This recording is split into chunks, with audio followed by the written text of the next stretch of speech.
ഇന്നലത്തെ വീഡിയോ കണ്ടിട്ട് പലരും എന്നോടും അലീനോടും ചോദിച്ചു, സലാല എന്നൊരു ഗസ്റ്റൊക്കെ വന്നിട്ട് 400 രൂപ കടയിലാണോ കൊണ്ടുപോയി ചെല്ലുന്നതെന്ന്. പക്ഷെ ആ പരിവം തീർക്കാൻ അലീൻ എന്ന് തീരുമാനിച്ചു. 1983 മുതൽ മസ്കറ്റിൽ വളരെയധികം എല്ലാവരുടെയും ശ്രദ്ധ പിടിച്ചു പറ്റിയ അൽ ഹവാസിലാണ് ഞങ്ങൾ ഇന്ന് വന്നിരിക്കുന്നത്.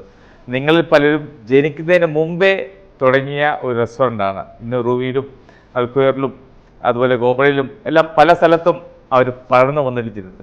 പക്ഷേ ഇന്ന് ഞങ്ങൾ ഇവിടെ വന്നപ്പോൾ ഇവിടുത്തെ 2 കളറുള്ള ഷോപ്പ് കണ്ടു. ഒന്ന് നോർമൽ യെല്ലോയും മറ്റൊരു കടും യെല്ലോയും. അലിയൻ പറഞ്ഞു, കടുപ്പമേറിയ യെല്ലോയിൽ തന്നെ വന്ന് കയറിയാൽ അകത്ത് വിശാലമായ ഷോറൂമാണ് ഫാമിലികൾക്ക്.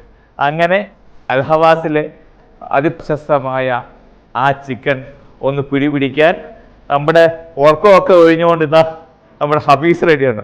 ഉറക്കമായത് പുള്ളി ഇത്ര നേരവും. പക്ഷേ ഹവാസിലെ ചിക്കനെ പറ്റി അറിഞ്ഞപ്പോൾ അദ്ദേഹം ഉറക്കം ഉണർന്ന് ഇതാ ചിക്കൻ കഴിക്കാൻ തയ്യാറായിരിക്കുകയാണ്. അവരുടെ മാസ്റ്റർ പീസ് സംഭവം എത്തിയിട്ടുണ്ട്. ഇനി ഞങ്ങൾ ചിക്കൻ ചാർക്കോളിന് വേണ്ടി വെയിറ്റ് ചെയ്യാണ്. അലിയൻ്റെ പുതിയ iPhone 17 Pro Max വാങ്ങിയിട്ടുണ്ട്. അലിയൻ വാങ്ങിയത് സലാലയാണ് കേട്ടോ. അപ്പോൾ സലാലയിൽ നിന്ന് വന്ന നമ്മൾ ഹബീസിൻ്റെ കൂട്ടത്തിലാണ് അലിയൻ ഇന്നത്തെ ട്രീറ്റ്. അതും അൽ ഹവാസിന് ചിക്കൻ വന്നപ്പോൾ കുട്ടികളുടെ മുഖത്തൊക്കെ ഒരു പ്രസന്നതയും